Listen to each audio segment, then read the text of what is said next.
Hello friends, DR.RK talks के इस episode में आपका स्वागत है। जैसा कि आपको विदित है, पाचन पर हमारी सीरीज चल रही है। इस सीरीज में पिछली बार हमने जाना था कि जो ग्रेलिन हार्मोन है या भूख का हार्मोन है, उसको एपिटाइजर कैसे बढ़ाते हैं, ये जाना था। आज की इस वीडियो में जानेंगे कि जो ग्रेलिन हार्मोन है या भूख का हार्मोन है, इसको कैसे कम किया जाए और इससे हमें क्या फ़ायदा हुआ, इसी के बारे में हम जानेंगे। सबसे पहले जानते हैं जो ग्रेलिन हार्मोन है, इसका सन 1999 ही पता लगा और उसमें पता लगा कि ये अपने आमाशय के अंदर बनता है और बनने के बाद खून में मिलता है।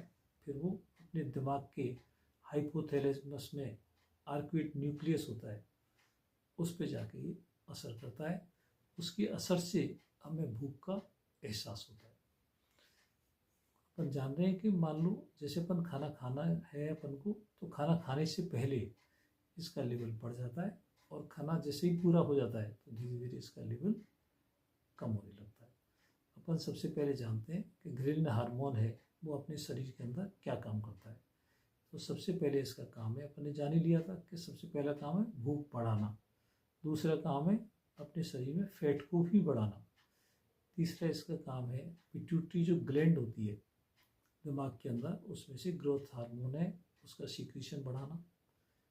फिर उसके बाद इसका चौथा इसका काम है ब्लड शुगर का लेवल है खून के अंदर, उसको नियंत्रित करना। और आखिरी इसका काम है अपनी शरीर में जो मसल मास है उसको बढ़ाना। फिर अपन जानते हैं कि अपने शरीर में ग्रेलिन हार्मोन है उसका लेवल कब बढ़ जाता है। तो सबसे पहले बढ़ता है फास्टिंग के टाइम में, उपवास करते हैं अपन, उसके दौरान बढ़ जाता है, क्योंकि खाना खाते नहीं है तो इसका सीक्रेशन बढ़ता है, तो इसका लेवल बढ़ जाता है।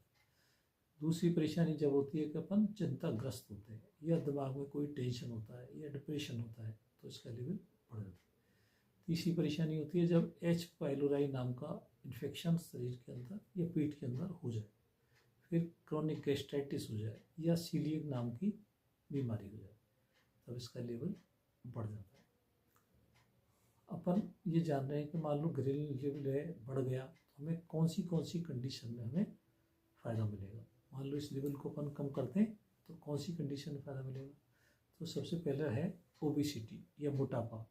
ये मोटापे को कम कर देगा, अगर हार्मोन कम हो जाएगा मोटापा कम होने लगेगा।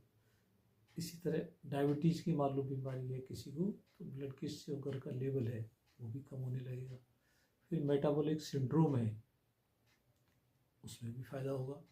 फिर जो ज़्यादा भूख लगती है, जैसे शुगर के मरीज को ज़्यादा भूख लगती है तो भूख को भी कम करने से फ़ायदा मिलेगा।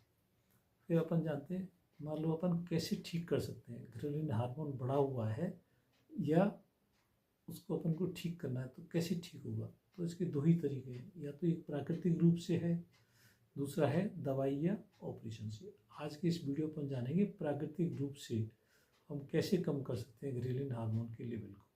तो सबसे पहले है प्रोटीन और फाइबर युक्त खाना, जिसमें प्रोटीन और फाइबर ज़्यादा हो तो ग्रेलिन का लेवल कम होने लगता है। दूसरा पानी ज़्यादा पीना है, उससे भी ये कम हो जाएगा। तीसरा है जो डिब्बा बंद खाना है या प्रोसेस्ड खाना है उसको कम खाना है। फिर चिंता नहीं करनी है। फिर उसके बाद रेगुलर अपन को व्यायाम करना है, रोज़ाना व्यायाम करना है।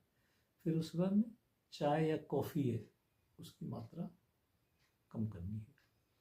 ऐसे करके अपन मान लो छोटे छोटे स्टेप्स लेते हैं तो अपन ग्रेलिन हार्मोन के लेवल को कम कर सकते हैं और बहुत सारी जो लाइफस्टाइल डिजीजेज हैं उनको भी अपन घटाने में सफल हो सकते हैं।